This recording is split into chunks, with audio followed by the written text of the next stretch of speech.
E aí, gente, era Ciência aqui. É o início de um novo curso. Eu terminei aquele de criptomoedas. Provavelmente eu vou publicar alguma coisa posteriormente, mas não agora. E eu queria falar sobre um tema que eu tô publicando bastante no meu Instagram, resumos com relação a esse tema. E do ponto de vista econômico, né? Então, eu não vou falar sobre day trading inicialmente, nem de swing trading, coisa do tipo. Eu vou falar apenas do investimento em ações, inicialmente. Só que o foco não é só investimentos. E várias aulas não vão ter a ver nada com isso. Então, o foco é falar sobre como mercados globais funcionam. É um adendo ao curso sobre comércios marítimos, só que de uma forma mais estrutural. Então, eu vou falar sobre o mercado de commodities, de petróleo, é, de extração de ouro, diamantes, enfim. O foco é ensinar sobre economia na prática, né? Então, o objetivo desse curso não é dar dicas de onde investir ou influenciar alguém a entrar nesse mercado. Então, talvez você veja o curso inteiro, vai entender bastante sobre economia, temas que são importantes em finanças, mas não necessariamente vai entrar nisso. Até porque normalmente quem entra nisso tem bastante capital. Isso pode ajudar você a se interessar por esse tema, mas o foco é mostrar como os mercados funcionam e apenas isso. Então não haverá menção. Vai ter um vídeo sobre TradingView, sobre softwares de eh, análise de dados.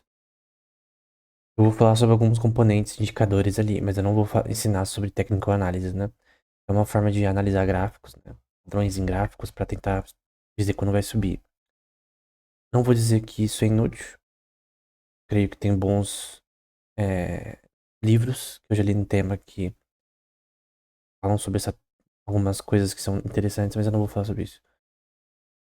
Mas existe sim um tipo de value investing que forca, por exemplo, em margens de segurança, mesmo para Forex. No caso de day trading e swing trading, lembrando que Forex tem a ver com você especular no preço de moedas.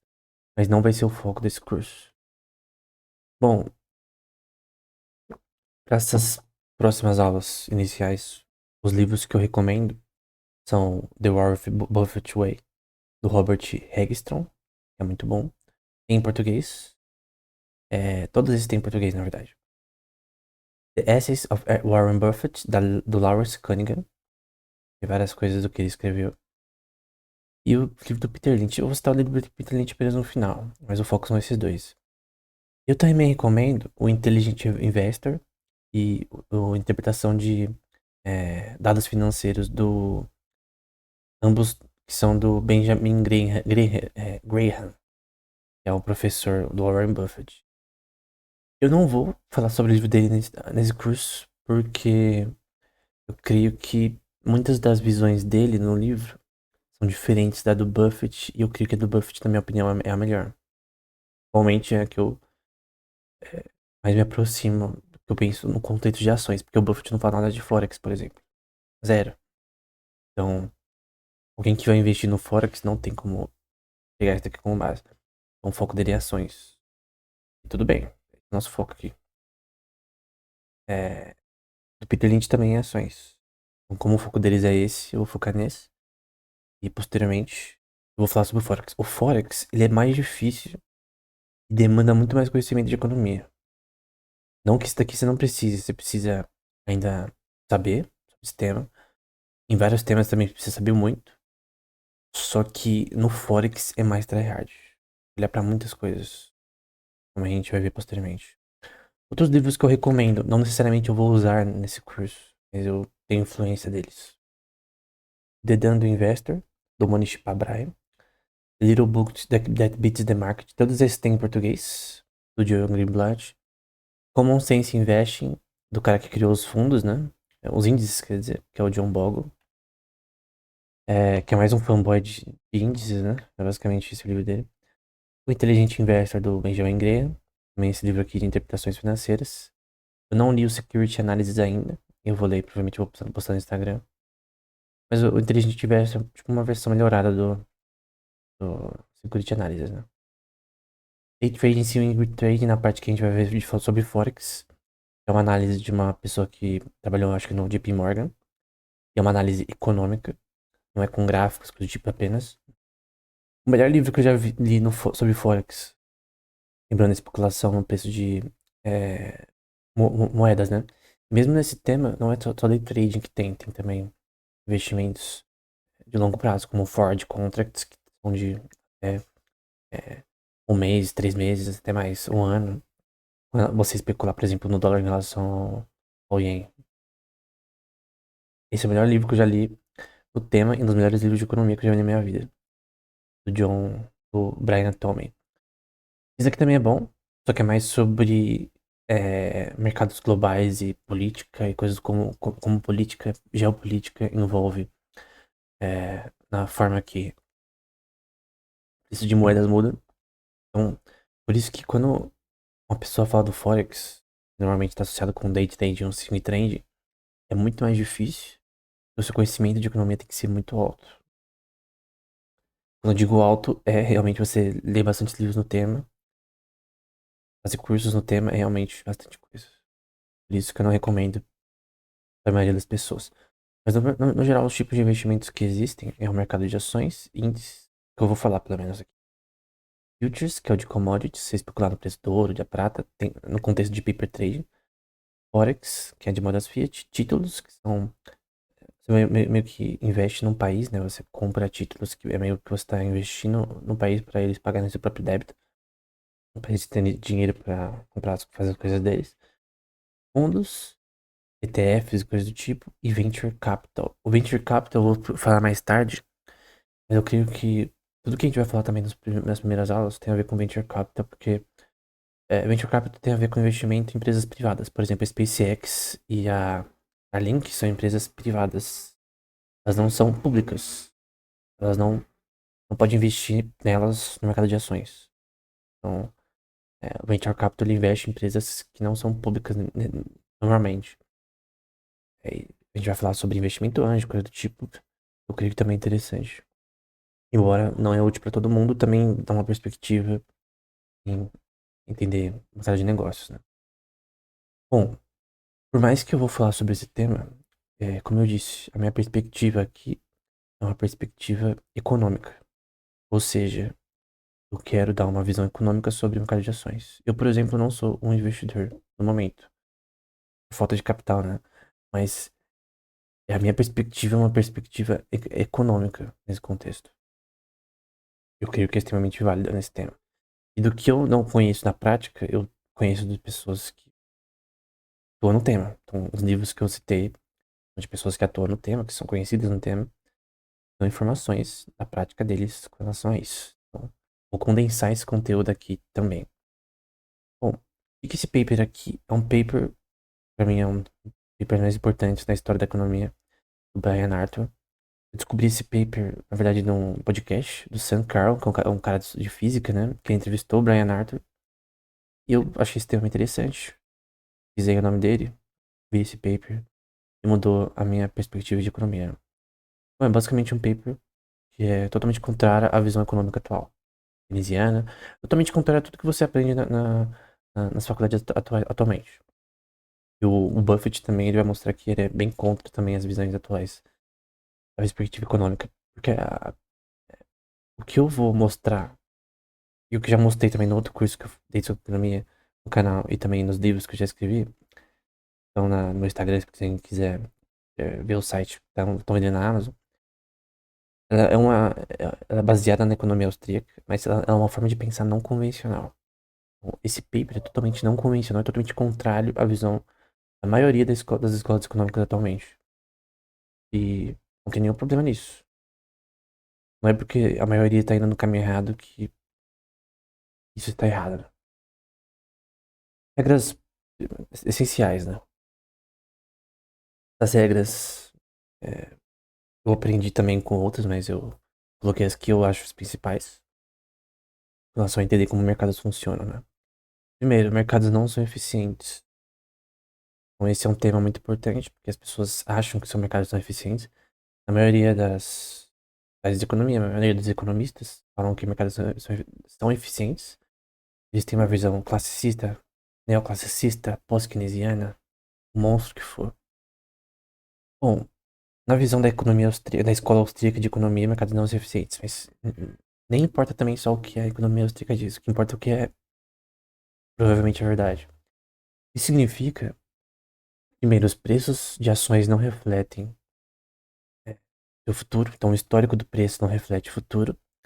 E o que importa são as ações das pessoas aqui. Então esse volume de transações representa, com relação à Disney, a forma que as pessoas estão pensando sobre a economia não, sobre essa empresa, sobre como o futuro dela é esperado. Porque quando alguém investe numa empresa, ela quer que gera lucro, quer que essas ações cresçam. E para isso, muitas pessoas têm que investir nela.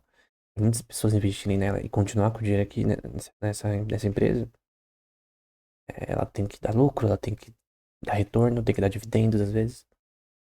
E muitos investem com foco em dividendos, que são pagamentos que são semestrais, depende da empresa, com relação ao quanto de investiu, quanto de equity que você tem na empresa.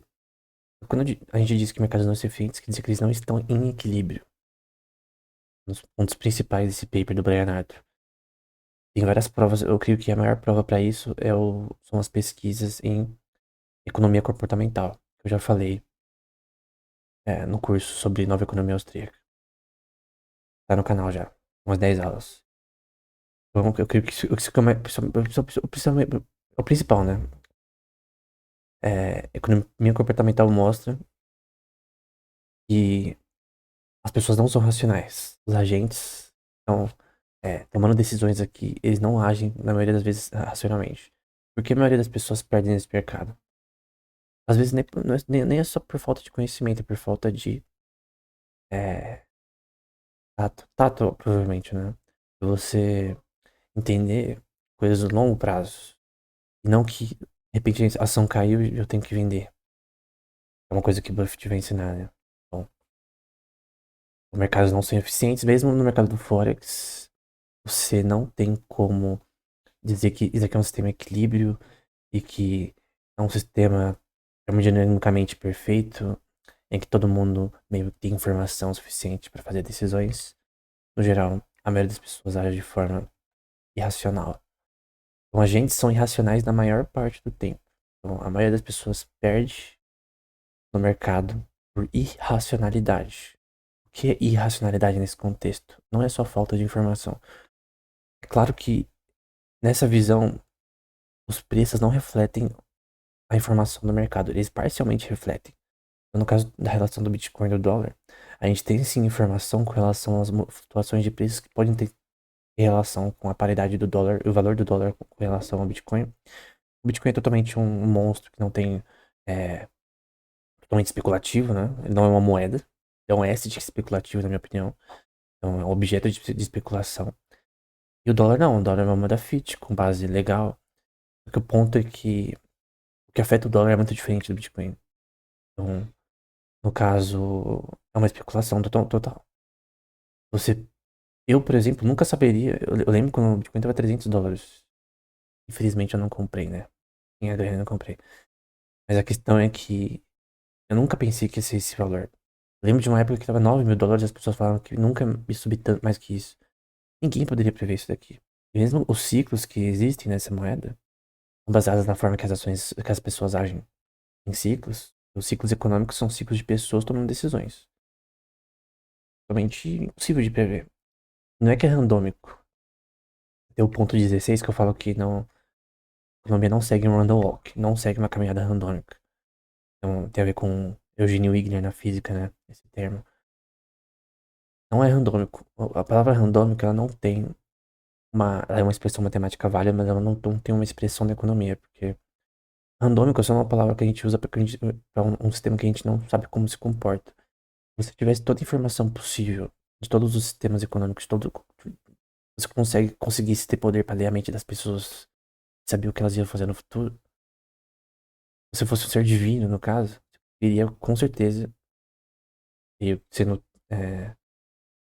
cristão e teólogo, né, eu creio que Deus consegue fazer isso com certeza absoluta. Mas nós não temos informação perfeita sobre esse sistema. É impossível. É impossível. E o preço com certeza só reflete parte da informação sobre esse sistema, né? É uma informação parcial. Isso é um ponto totalmente contrário a visão keynesiana econômica atualmente. Não vou focar em falar contra o keynesianismo, coisa do tipo.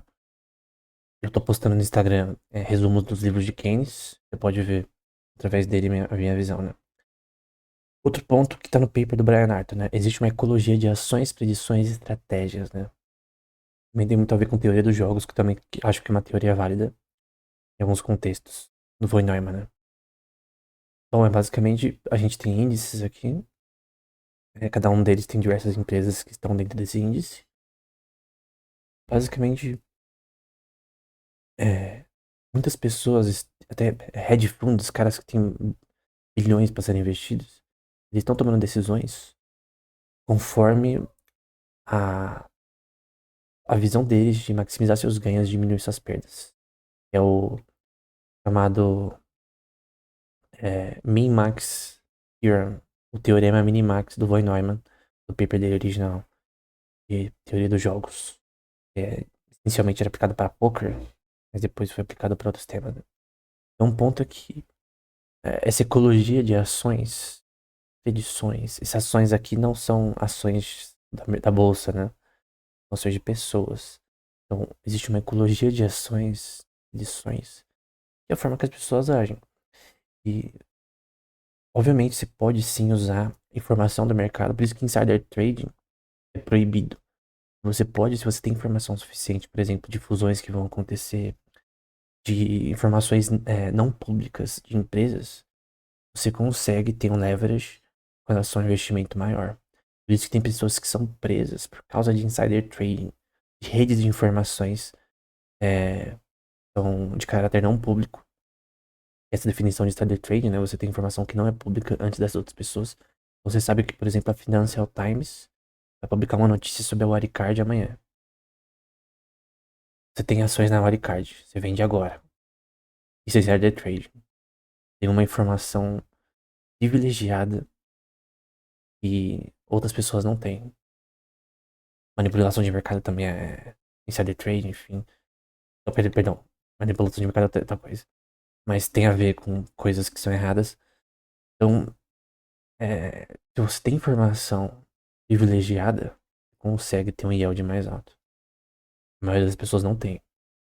Mas quem tem poder aquisitivo em relação a ser parte de hedge funds, ter uma informação, a pessoa que mais consegue ter resultado nesse mercado é quem tem informação privilegiada.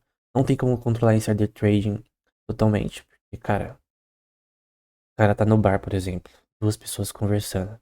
Ele ouve que vai ter uma fusão de duas empresas amanhã. Cara, ele ouviu por cima. Eu não acho que é injusto ele, ele ser punido por ouvir uma informação sem a intenção de dois funcionários de uma empresa que estavam discutindo coisas da própria empresa. Mas a questão é que tudo isso tem a ver com a forma que o mercado funciona. É tudo sobre a ação humana, seguindo o conceito de von Mises. Notícias e informações de caráter público e privado também, como eu disse, só que eu foquei no caráter público. Insider trading é crime. Então, então, informações de caráter público impactam o mercado constantemente. Notícias, então, por exemplo, aqui é uma notícia, aqui são várias notícias com relação ao preço do ouro. Aqui falando sobre o inventário da Turquia e fazendo relação com o ouro, tem a data aqui. Isso é muito importante. Tem notícias. Sabe por que isso é importante? Porque os investidores, principalmente os de grande capital, eles estão olhando para as notícias constantemente. E isso move o mercado, assim, porque como eu disse, a economia tem a ver com as decisões das pessoas. O mercado, o preço reflete o que as pessoas decidiram. Esse volume aqui reflete o que as pessoas decidiram nesse horário aqui. E essa decisão, você não pode prever, porque você não consegue ler a mente das pessoas. Mas vendo a notícia, você consegue meio que saber. Isso é uma questão de macroeconomia. No geral, seguindo as leis da economia básicas, né? O que vai acontecer quando certa coisa ocorre. Então, na Austrália, vai ter uma safra de arroz horrível. Você consegue fazer uma especulação com relação ao preço do arroz. Você pode usar isso para fazer uma coisa que chama short. Short é você apostar na perda de um asset. Então, por exemplo, o preço do arroz cair, você ganha se você fazer um short nessa ação. Pega emprestado para fazer isso e faz um short. Tem softwares focados de brokers, né? Pra você fazer short. Então, tem pessoas que podem ganhar tanto com a perda de ações quanto a subida. Isso para ações ou futures, não importa. Pra dinheiro também. O George Soros, por exemplo, ganhou US$ 1 bilhão fazendo short no preço do, do sterling da Inglaterra, do Reino Unido. Eles não queriam entrar na coalizão da União Europeia. Ia gerar o euro no fim, né? E aí o George Soros viu e falou, ó, os caras estão fazendo um euro ali, o preço dele tá subindo. O sterling que a Inglaterra tava meio que querendo ou não entrar. E no fim, ele fez um short no mercado Forex. E ganhou pra caramba, 1 bilhão. Parece de lucro. Hedge funds também ganharam. Enfim, mesmo no mercado de commodities, você tem isso. Só que aqui no mercado de commodities tem também questões de inventário e outras coisas. Uma coisa mais física, né? Regra 6. A informação do pecado é imperfeita e parcial. Ou seja, eu consigo, por exemplo, entender e explicar com dados, informação, por que em 2020, 2010, o preço do petróleo no mundo cresceu. 2022 tem a ver com a guerra na Ucrânia. 2008 pode ter a ver com a crise de 2008 nos Estados Unidos. Gerou impacto na Europa e no mundo todo. Então, tem uma grande relação do preço do óleo do petróleo com relação ao dólar, que é a moeda internacional. Então, naturalmente, a devaluação do dólar com relação à crise, também com outras questões, pode ter sido uma causa. Não estou falando que essa é a causa. Mas as causas aqui você pode estudar com informação. Eventos físicos. Então, por exemplo, a guerra na Ucrânia é um evento físico que causou uma crise geopolítica em relação a países que não querem fazer negócio com a Rússia. E isso fez a quantidade de petróleo no mercado diminuir. Em transações, né? Então, capital em movimento, né? Capital em trânsito, poderia ser um termo. Enfim. Então, tem como você entender a história disso daqui, entender por que os preços foram assim. Não que a informação está no preço, mas a informação diz por que o preço teve esse pico. O preço não te dá informação nenhuma. É uma versão parcial. Obviamente, é, tem informação aqui, tem dados históricos, mas o que importa é os eventos físicos que fazem esse preço ser assim. Mas às vezes você não consegue saber por que os preços também aumentaram dessas formas. Então, muitas dessas situações você não consegue entender por que você não tem informação suficiente. Informação imperfeita, falso. Pode ter notícias que são falsas e que gerou esse preço também. Em alguns termos, né? Gás natural também aqui, só que eu coloquei no último ano. Então, o preço reflete parcialmente a situação de um asset no mercado. Que é quase a mesma coisa, né? 6 e a 7 é quase a mesma coisa. Essas regras aqui, não necessariamente, elas são únicas. Essa daqui é quase a mesma coisa. Outro ponto importante. Somente pro mercado Forex. Que a gente tá na regra 8, né? Indicadores econômicos e reportes profissionais são relevantes. Então, coisas como taxas de juros, balanço comercial, que é a relação de importações e exportações, embora eu não ache tão relevante. Débito privado por PIB. PIB per capita por purchasing parity. Purchasing parity. É paridade de poder de compra. Em relação ao PIB por cabeça das pessoas. Porque esse PIB per capita é um termo muito ruim, porque tem que entender geograficamente esse PIB per capita. Então, por exemplo, em São Paulo, o PIB per capita qual é? Em regiões específicas do Nordeste. Pegar no geral do país, não dá uma informação tão completa. Feito geograficamente com depreciação também. De assets. Inflação, muito importante, tem uma relação também com o mercado de ações. Assim como a taxa de juros tem uma relação com o mercado de ações. Taxa de desemprego, índices de preços de residenciais, non-farm payrolls, que são relações a pagamentos salários com relação a coisas que não tem a ver com mercado de agricultura. Muito importante para o mercado Forex. Yield curves com relação a títulos do governo. A, as taxas de impostos corporativos que impactam nas empresas que você está investindo. Assim como a taxa de juros e inflação. O balanço, que é o current account fiscal com relação ao PIB. LIBOR, que tem a ver com a importância como forma de pegar empréstimos de bancos da Europa. Todos esses indicadores eles podem ser úteis ou não para o Forex ou para o mercado de ações. Depende das empresas. Mas quando você olha para termos de longo prazo, isso daqui não tende a ser tão importante. O que importa mais, esses dados são para indicadores de curto prazo. Embora alguns deles podem ser importantes para o longo. Normalmente, quando você fala de ações, você pensa em mais de business. A empresa faz, se ela é bem sucedida, ela tem ideias inovadoras. Esses dados aqui normalmente é mais para quem investe em Forex. 9, isso aqui é importante. Probabilidade bayesiana seguindo Von Mises. O histórico de preços é inútil para prever o preço futuro. Então tem um livro do Von Mises que é Theory and History. Eu recomendo muito. É um amigo da igreja que me recomendou. Eu sei bastante desse tema. Probabilidade bayesiana tem a ver com históricos. Você usa o histórico desse sistema, seja de longo ou curto prazo, para prever o futuro. Eu não creio que isso funcione. Como eu disse, economia é com relação às ações das pessoas. Eu consigo sim saber informações para entender o mercado. Porque teve uma crise no mercado em 1929 nos Estados Unidos. E que a Dow Jones foi lá para baixo. Tem uma razão. Mas o que aconteceu lá não afeta hoje o preço, entendeu? Porque as ações das pessoas é hoje. É, talvez nos últimos meses talvez seja hoje, mas daqui a 10 anos atrás não importa. Não tem impacto hoje. Então, probabilidade bayesiana não é útil. Eu creio que probabilidade marcoviana pode ser útil, que você usa os dados atuais do sistema para prever o futuro dele.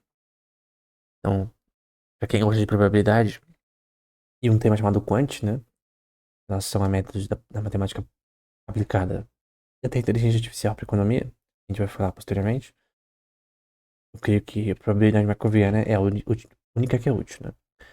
Então, para trading de curto prazo, a probabilidade marcoviana pode vir a ser útil, mas esse daqui é mais para quem opera com robôs de programação, né? Esse programa para fazer esses negócios, né? Eu não gosto desse tema, porque isso é totalmente contrário do que eu crio como uma forma interessante de fazer investimentos, mas eu, como sou da ciência da computação, eu creio que é bem interessante, por isso eu vou falar sobre esse tema no futuro, né? Outros elementos importantes com base no paper do Brian Arthur, né? Elementos históricos são relevantes, temas econômicos são abertos, ou seja, diferente da visão keynesiana ou clássica, neoclássica, né? Que eles são sistemas fechados que você consegue entender bonitinho como ele funciona, tudo tá bonitinho numa caixa que você consegue usar para entender o futuro. Pode ser representado algoritmicamente no curto prazo, usando probabilidade marcoviana ou técnicas de equações como a Black-Scholes equation e coisas do tipo. Você consegue fazer algoritmos que podem investir corretamente. Então esse é o ponto. O mercado não é homogêneo, não é uma coisa fixa só que você consegue entender facilmente. É heterogêneo.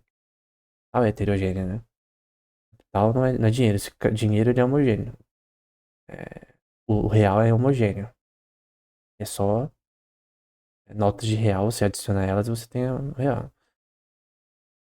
Só que, no caso, o mercado e o capital em si. O capital em si é heterogêneo, imagina o mercado. Os componentes que agregam capital, matéria-prima, serviços, produção, é totalmente uma coisa complexa. Tem ligações na cadeia de produção, mas não é homogêneo. E o mercado não está em estágios, né? Esse daqui é um ponto mais importante. Ele é totalmente, perpetualmente fazendo coisas novas. Coisas que você não sabia antes, você não conhecia. você não conseguiria entender. Então, eu creio que esse é um dos pontos mais importantes, porque você não, por exemplo, até anos atrás a gente tinha criptomoedas, agora ele é uma, esse tema é uma adição no mercado totalmente nova, que muda constantemente, tem várias coisas com relação a staking, com relação a yield farming, com relação a flash loans, que é empréstimo sem colateral, como a gente já viu curso sobre criptomoedas. Então não é um tema que você pode ficar desatualizado, né? As coisas são novas. As políticas que acontecem. É um mercado que está totalmente sempre mudando. E você tem que estar alinhado com essas mudanças. E por fim, uma das mais importantes, os preços de ações não seguem o Normal Walk, o Brand Motion. Você pode representar eles algoritmicamente dessa forma. Não são dados de séries temporais.